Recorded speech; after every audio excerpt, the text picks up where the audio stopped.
Assalamualaikum warahmatullahi wabarakatuh. Alhamdulillah alladzi bi ni'matihi tatimmu shalihat. Asyhadu an la ilaha illallah wa asyhadu anna Muhammadan abduhu wa rasuluhu la nabiyya ba'da. Amma ba'du. Jemaah yang dirahmati Allah, malam ini adalah malam kedua kita melaksanakan salat tarawih. Imam Al-Juwaini mengatakan begini.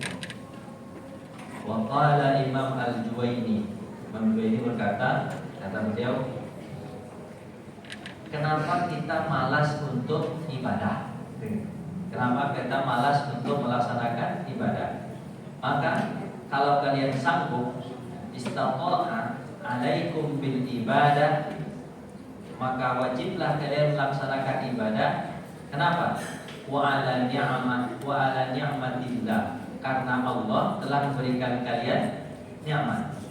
Jadi kalau kita ibadah itu terhadap apa yang kita rasakan, nikmat-nikmat yang Allah berikan kepada kita, sepertinya kita semangat untuk ibadah. Dulu kita nggak ada apa-apanya, dulu kita nggak punya uang, dulu kita nggak segala macam. Apalagi sekarang kita bersyukur betul, kita ibadah di masjid yang indah, kita ibadah di ruangan yang ber-AC, karpetnya bagus. Itu ibadah kita lihat dari nikmat luar. Sementara nikmat yang kita bawa sehari-hari, kita bersyukur badan kita sehat, makanan kita ada, rezeki kita ada, baju kita bagus. Maka kalau bisa kalian ibadah itu lantaran kalian bersyukur kepada Allah Subhanahu wa Ta'ala.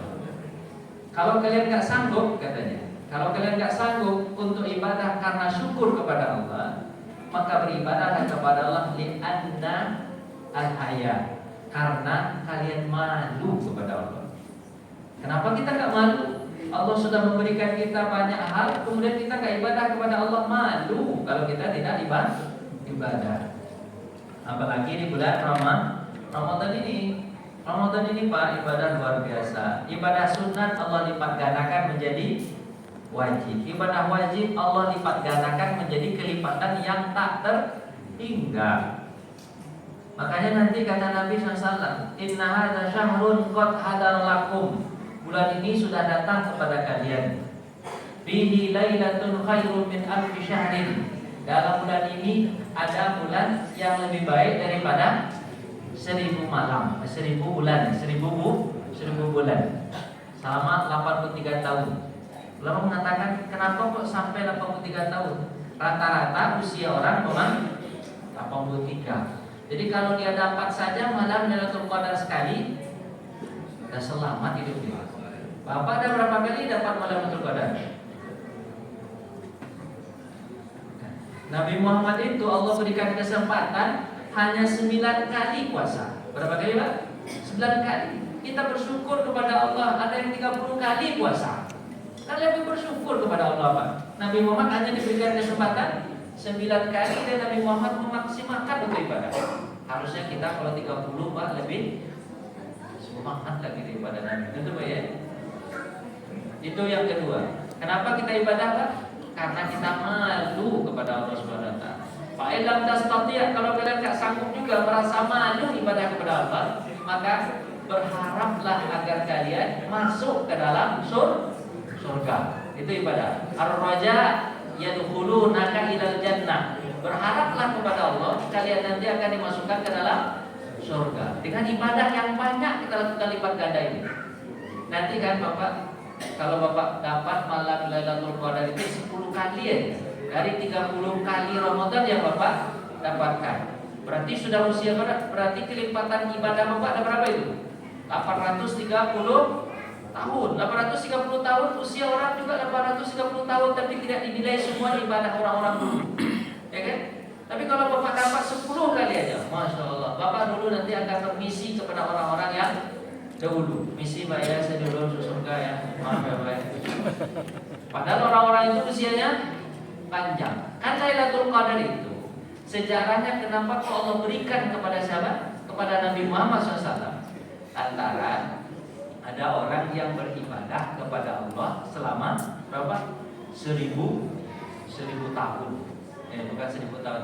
Beribadah kepada Allah Subhanahu wa taala selama 1000 tahun ya. 1000 tahun. Kemudian Nabi Muhammad SAW berkata, ya Allah, kalau begini berarti umatku tidak kebagian masuk surga. Maka Allah berikan kepada Nabi berapa Pak? Malam Lailatul Qadar untuk mengimbangi pahala orang yang dahulu. Padahal Bapak tidak sebanyak dia beribadah, hanya satu malam di malam Lailatul Qadar. Itulah Pak. Cuma karena adanya pendapat ulama. Apakah malam Lailatul Qadar itu pendapatnya yang terbanyak itu adalah tanggal 27 Ramadan atau mungkin di malam-malam ganjil, tapi tidak bisa memastikan. Kemudian ditarik lagi sama ulama, bisa jadi malam Lailatul Qadar itu ada pada setiap malam, kata Nabi Muhammad. Apa sebab? Karena ada hadis Nabi, sesungguhnya Allah mengampuni hambanya setiap malam di bulan Ramadan. Kemudian Pak, yang keempat, kenapa kita harus ibadah kepada Allah?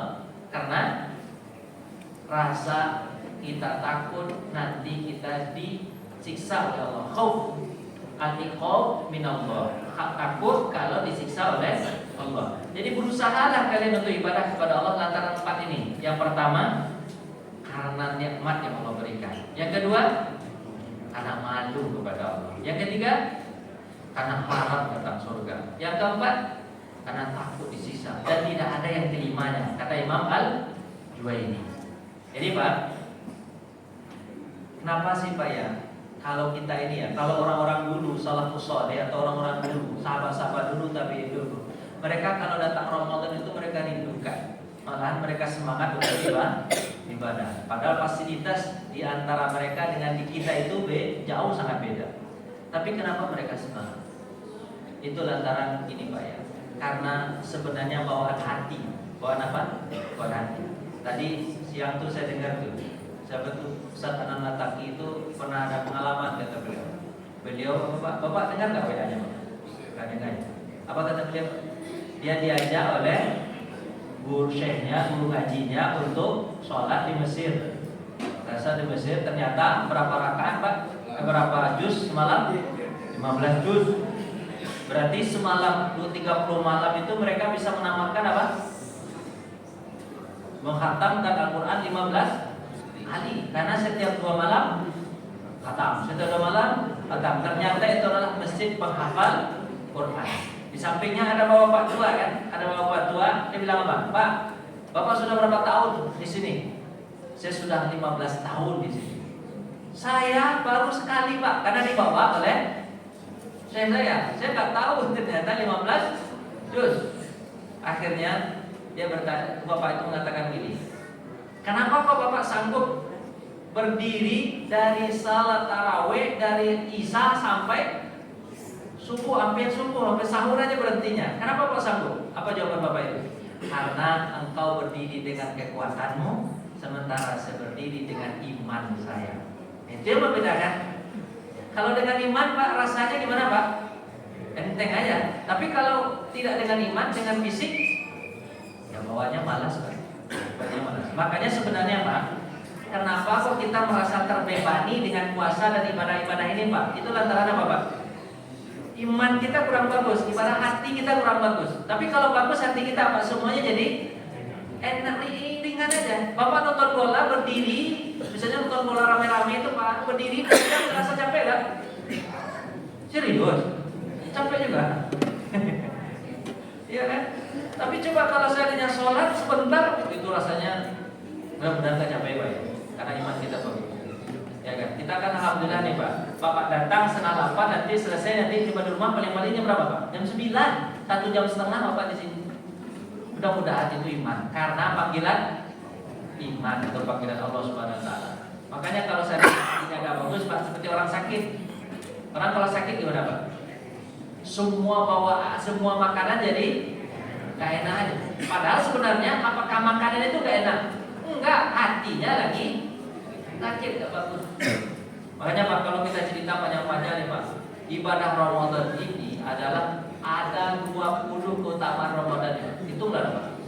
20 Pak keutamanya Pak. Dari sahur, apa kata Nabi? Tasahharu fa inna fis sahur barakah.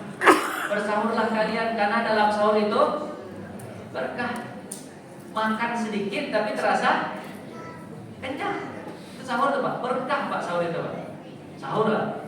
Kemudian nanti ketika Bapak mulai nanti Pak, ketika Bapak selesai sahur pasti Bapak sholat subuh kan? Pasti nggak Pak? Jarang-jarang Bapak sholat subuh, tahu-tahu pas ketika Ramadan rajin sholat subuh. Kan bagus ya Pak?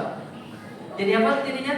Memudahkan kita untuk beramal baik. Makanya Ramadan ini memudahkan kita untuk cepat-cepat bertakwa kepada Allah. Habis subuh Bapak ngapain?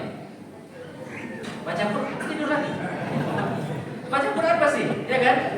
Baca Quran enggak Pak ya? Paling satu halaman, pasti kan baca Quran. Baca Quran itu bukankah Ramadan itu adalah bulan Quran?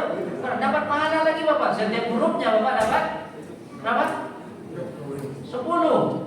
Kalau Bapak dalam keadaan tidak berwudu. Kalau dalam keadaan berwudu 25. Kalau Bapak bawa dalam kondisi sholat 50. Kan ada segitu Pak. Kalau Bapak ke wudu dapat berapa? 10 dari setiap hurufnya. Kalau Bapak berwudu 25. Kalau Bapak bawa dalam sholat itu bacaan itu 50. Banyak nggak itu Pak? Hitunglah Bapak bawa sendiri. Ada itu. Baca Quran. Ramadan memudahkan kita untuk membaca Quran. Habis itu nanti Bapak disiplin nggak? Disiplin Pak. Nanti ketika Bapak puasa apa? Kalau seandainya ada bau apa? Bau mulut, kata Nabi SAW, bau mulut orang yang berpuasa ada 20 tuh Pak. Ini yang keempat ini apa? Bau mulut orang yang berpuasa di sisi Allah itu lebih baik daripada minyak kasturi. Kan itu Pak. Terutama luar biasa. Maksudnya apa?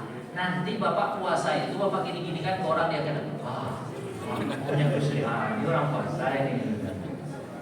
Berubah dia baunya itu. Bukan berarti di dunia Bapak kurang nggak gitu Pak. Tapi nanti di akhirat Bapak kata orang ini orang puasa nih.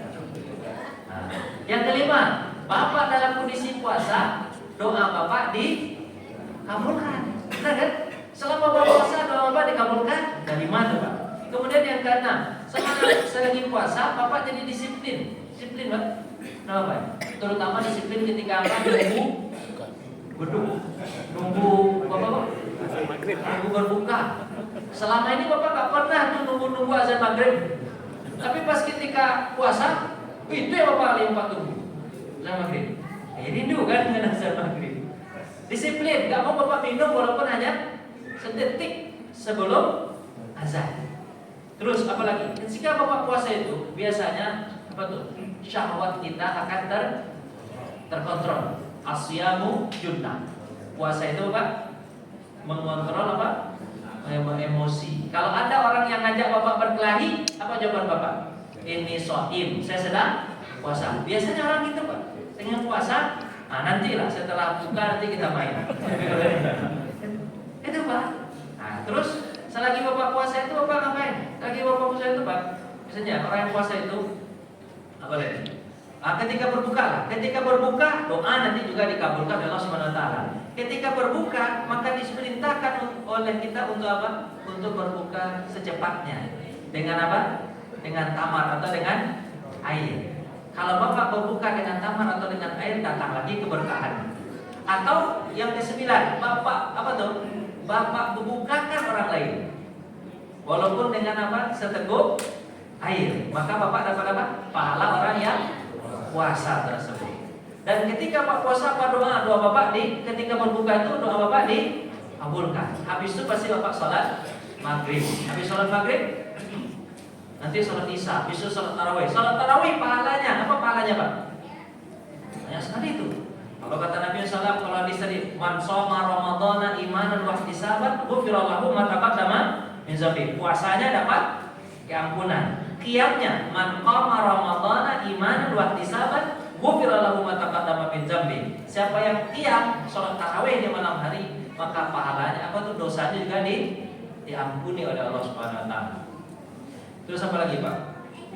Selama Ramadan banyak sekali, Pak. Banyak sekali kalau Pak itu. Habis waktu kitanya.